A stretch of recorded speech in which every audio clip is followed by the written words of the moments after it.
हिंदू राष्ट्र में खाली हमारा तो दोनों हाथ फूटेगा, लेकिन पंडित जी का भी एक हाथ फूटना है। पेंशन गया तो सबसे ज्यादा नौकरियों में कौन थे भाई? 90 के बाद ओबीसी अभी इतना ही है, ज्यादा नहीं है। शेड्यूल कास्ट और अपर कास्ट एक था ना, इसमें ब्राह्मण ज्यादा थे नौकरी। हर सेक्रेटरिएट में झा जी, मिश्रा जी, तिवारी जी, त्रिपाठी थी। तो पेंशन गया तो खाली दलित का गया, ये पंडित जी का गया। हमने आइए ना, हिंदू राष्ट्र में आपका भी स्वागत है। अब पंडित जी जाकर देखिए सुलभ इंटरनेशनल 5 रुपया का पर्ची काट रहे हैं कि नहीं काट रहे? बुलाइए पंडित जी, स्वागत है आपका हिंदू का। हर जात के बीच में आरएसएस बीजेपी ने अपना एजेंट बैठा दिया, बांट दिया है। शेड्यूल कास्ट को पाइपर के सब जगह बैठा दिया, पेरोल पे। कई ओपोजिशन पार्टी में आरएसएस बीजेपी के पेरोल पे है कि जो पार्टी सत्ता में है उनके लोग ज्यादा एक्टिव है, सड़क पे है। लखनऊ विश्वविद्यालय से बाहर निकला मैं तो वहां पर देखा वो संतरा झंडा लिए वो पूरा रैली निकल रहा है, चाहे 10 तरह का उनका फोरम हो, 1000 उनका फोरम अपना एजेंडा, और सबके पीछे एक कॉमन एजेंडा रहता है। लेकिन इलेक्शन के पहले, जैसा कि अभी सूरज जी ने कहा कि तेजस्वी यादव को 41% दिखा रहा है, तो इलेक्शन के पहले जितना गोदी मीडिया है हमारे नेता पर फोकस कर देता है और सब कुछ सीएम पीएम बनाने लगता है। आजकल मैं दलित विशेष और ब्राह्मण विशेष किसी पर बोलता हूँ, लेकिन आज सोच रहा हूं कि पिछड़ा भी जोड़ देता हूं। वैसे लागू तो सब पे होता है कि हिंदू राष्ट्र बनेगा तो उसमें को किसको किसको क्या मिलने वाला है। बहरहाल लोकसभा चुनाव 2024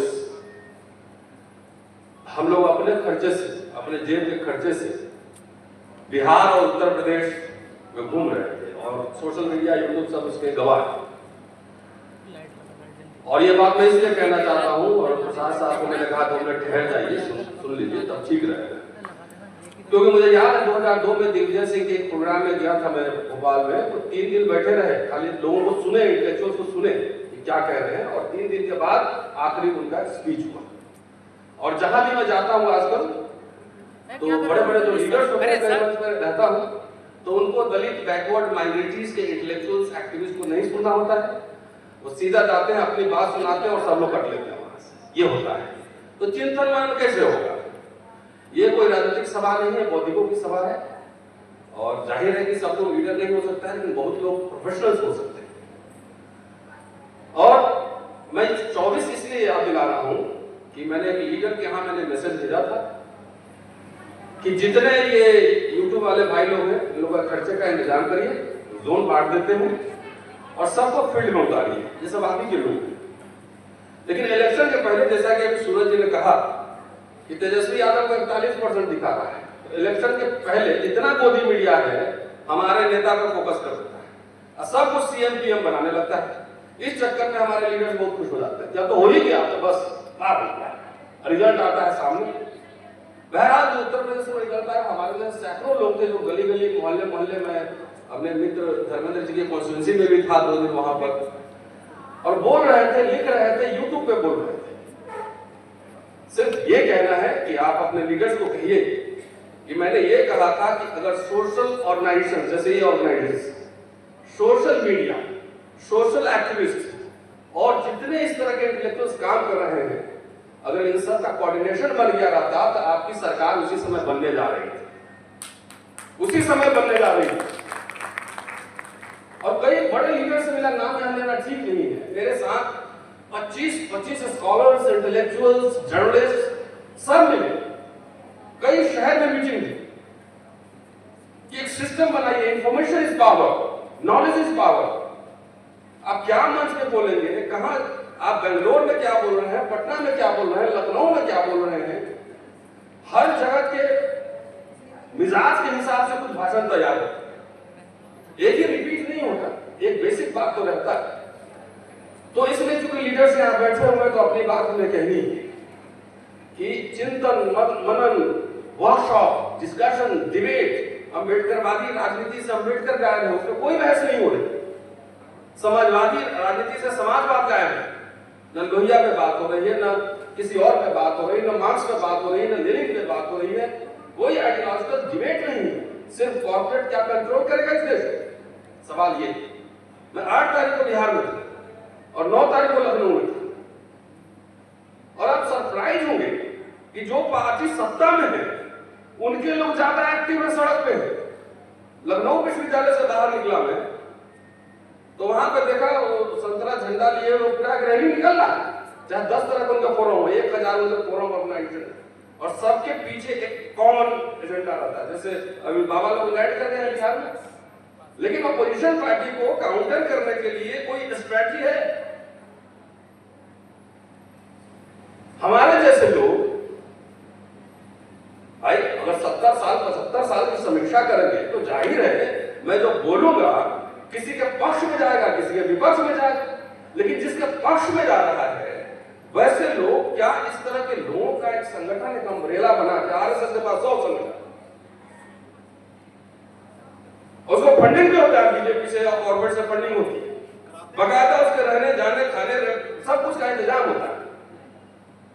और ये पता लगा कि यहाँ पे सेमिनार ये सब चल रहा है, ये लोग अपने से चंदा लेके किया हो, तो जो लोग जिनको सत्ता में आना है वो चाहते हैं आप लोग लड़ लो, आप लोग मोबिलाइज करो, वोट हमको मिल जाएगा ऑटोमेटिकली, जो है हम आ जाएंगे। ऐसा नहीं होता। हर जात के बीच में आरएसएस बीजेपी ने अपना एजेंट बैठा दिया, बांट दिया है, शेड्यूल कास्ट को पाई पर के सब जगह बैठा दिया, पेरोल पे। कई ओपोजिशन पार्टी में आरएसएस बीजेपी के पेरोल पे है,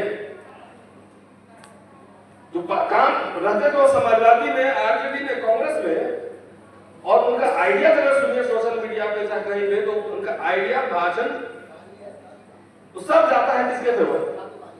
अगर कास्ट सेंसस से बात हो रही है, मैं तो इस सवाल आप लोग से ही पूछना चाहता हूं, उसका सही सही जवाब दो। जितने लोग यहाँ बैठे हुए हैं सब लोग को 100 करोड़ रुपया का बिजनेस देता है, मान लीजिए 100 करोड़। और दूसरा ऑप्शन ये है कि विधायक का टिकट बांटना है 50, क्या ऑप्शन आप लेंगे? बताइए।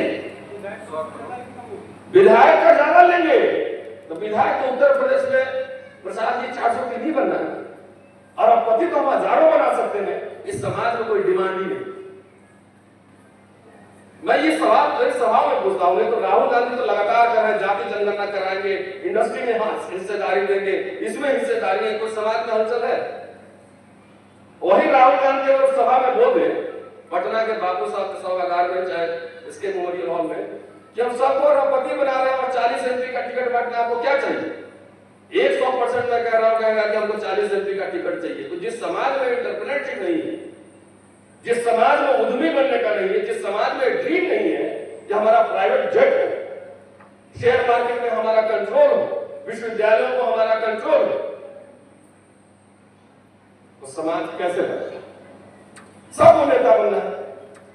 और मैं आधा भारत में घूम घूम के टेस्टिंग करता हूं थर्मामीटर लगा के, कि बेटा को यही बात अगर हम किसी पंडित से पूछे कि आपके बेटा को विधायक का टिकट देना है, प्रोफेसर बनाना है यूनिवर्सिटी में, क्या चुनेंगे?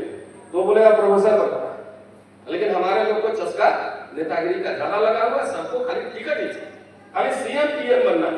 मैंने एक सवाल मैं रिसर्च कर रहा हूं कि हिंदू राष्ट्र जो बनेगा तो दलित लोगों में जब चेतना आई खूब एकदम सीएम पीएम बनने का, जिस समय से 80 का दशक उठाइए, और 80 का दशक उठाइए, उसी समय हिंदू राष्ट्र बनाने का फिर से वो काम पकड़ा था।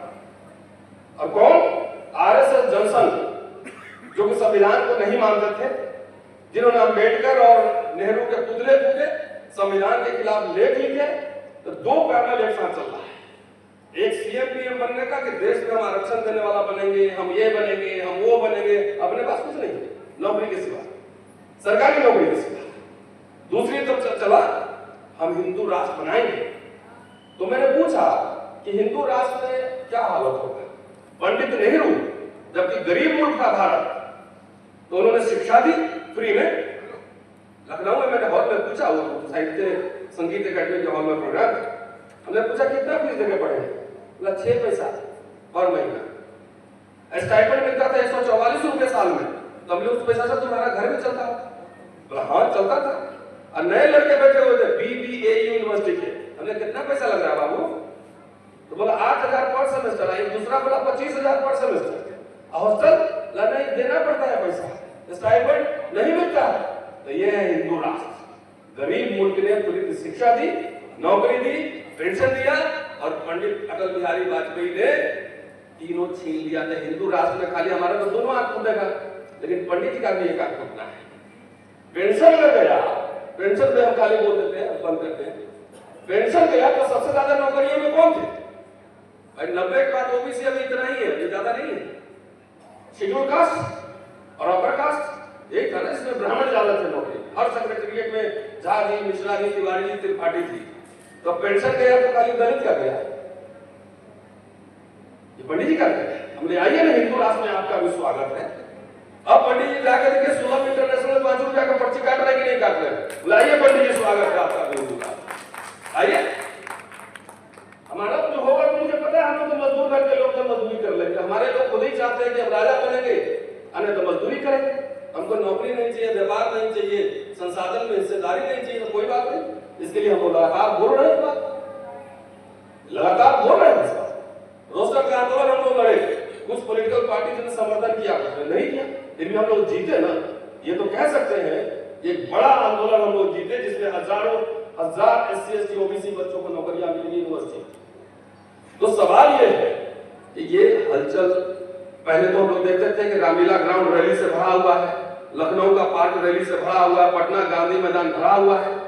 आज ऑपोजिशन पार्टी की ओर से जन सरोकार के मुद्दों पर कोई आंदोलन है? जो सत्ता में है उसको सैकड़ों संगठन हर सड़क पे हलचल करते रहता है, किसी न किसी संस्कृति के बहाने, कल्चरल प्रोग्राम है, कुछ न प्रोग्राम है।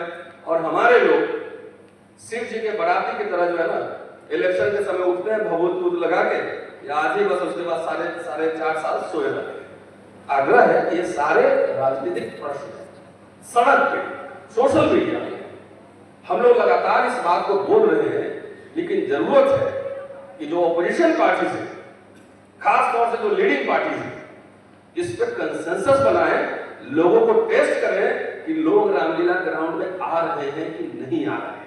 पिछले साल एक आंदोलन हुआ था पेंशन का, और यकीन मानिए 10 लाख लोग रामलीला ग्राउंड में दिल्ली में आए थे। 10 लाख लोग।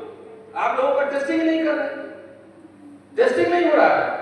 तब तक RSS बीजेपी जाके अपने जात में घर घर में बांट दिया है। कुछ को पेरोल पे रखा है, किसी को कुछ सपना दिखा रहा है। लेकिन मुझे पता है कि हिंदू राष्ट्र मतलब मनुस्मृति, मनुस्मृति मतलब इसके लिए घोषणा नहीं हो, शिक्षा खत्म, रोजगार खत्म, पेंशन खत्म, सब खत्म, अपने आप मनुस्मृति में आप आ जाएंगे। महिला सशक्तिकरण की बात हो रही थी, हम लोग आए थे उस समय, तो मनुस्मृति मुसलमान महिला के बारे में लिखा है कि ईसाई महिला के बारे में लिखा है? वो हिंदू महिला के बारे में लिखा हुआ है।